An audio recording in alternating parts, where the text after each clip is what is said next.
Dans cette vidéo, je vais vous expliquer comment je m'y prends pour faire un retour sur les questionnaires de lecture avec mes élèves. Tout d'abord, les élèves ont reçu le questionnaire par Google Classroom. Ensuite, ils ont pris le temps d'y répondre seuls ou en équipe selon les consignes. Lorsqu'ils ont tous terminé, j'affiche la réponse au tableau. Pour faire ça, je dois être propriétaire du questionnaire et être en mode édition. Donc ici, je suis dans la version que les élèves ont reçue pour répondre. Je vais maintenant aller en mode édition en cliquant sur le petit crayon.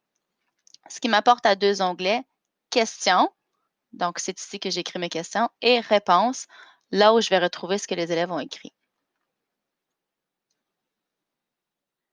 Une fois que les réponses sont affichées, on relie chacune des questions et des réponses. On tente de valider chacune des réponses, puis même à travers les bonnes réponses, on cherche à savoir si celle-ci aurait pu être bonifiée. Si une réponse est inexacte, on prend toujours le temps d'expliquer pourquoi. Parfois, on doit réexpliquer des concepts ou du vocabulaire. Parfois, l'élève va aussi répondre juste à une partie de la question. Donc, souvent, on va demander deux caractéristiques. S'il y en a seulement une, on peut valider oui, celle-là est bonne, mais il en manque une deuxième. Pour les questions d'appréciation ou pour les questions d'interprétation, c'est sûr qu'il y a plusieurs réponses possibles. Donc, comment on fait le retour avec tout ça? Comment on fait pour valider les réponses? Bien, on s'entend ensemble sur des critères. Et ces critères-là, bien, on va aller les rechercher dans les réponses des élèves pour les valider ou pour les bonifier. Donc, à la question, d'après toi, pourquoi Aubert récupère-t-il le catalogue dans la corbeille à papier? Donc, j'ai pris la peine d'écrire entre parenthèses le mot poubelle pour aider les élèves pour lesquels corbeille à papier, c'est moins familier dans leur vocabulaire. Donc, on regarde chacune des réponses et les élèves sont habitués, quand on voit un pourquoi, on veut un parce que. Donc, si on regarde rapidement les réponses, on voit que certains n'ont pas commencé avec leur parce que. Donc, on va aller regarder chacune un peu plus en détail. Parce qu'ils voient que le catalogue est utile pour les prix. Donc là, ici, pour les prix, qu'est-ce qu'il veut faire avec ces prix? Les prix de quoi? Donc, on pose d'autres questions pour apporter l'élève à donner des réponses qui sont beaucoup plus complètes. Si on regarde un peu plus loin, on va pour d'autres robots. Qu'est-ce qu'il veut faire avec les robots? Donc, en prenant un peu de chacune des réponses des élèves, on pourrait en fabriquer une qui est complète. Donc, le catalogue va servir à aller voir les prix pour acheter d'autres robots. À la question, à la fin du chapitre, papa dit à Aubert qu'il l'impressionne. Pourquoi dit-il cela?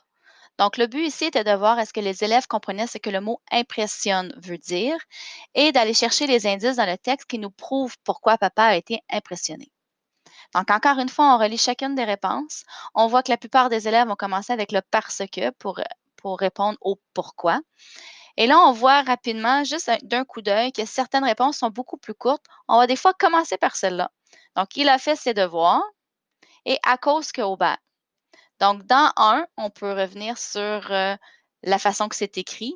On peut revenir sur la grammaire, on peut revenir sur les mots d'orthographe. Dans le deuxième, on peut voir qu'il n'y a pas d'explication. Aubert a fait quoi? Qu'est-ce qui a impressionné papa à cause que Aubert? Donc, plus on fait des activités de lecture comme cela, plus on questionne les élèves, plus on fait de retours en grand groupe, plus les élèves aussi deviennent habiles à répondre aux questions. Donc, on voit au courant de l'année une grande amélioration au niveau des réponses des élèves. Ils vont apprendre à faire des réponses beaucoup plus complètes. Ils vont bonifier leurs réponses avant de soumettre leur questionnaire. Ils savent qu'on va voir les réponses au tableau, même si les réponses sont anonymes.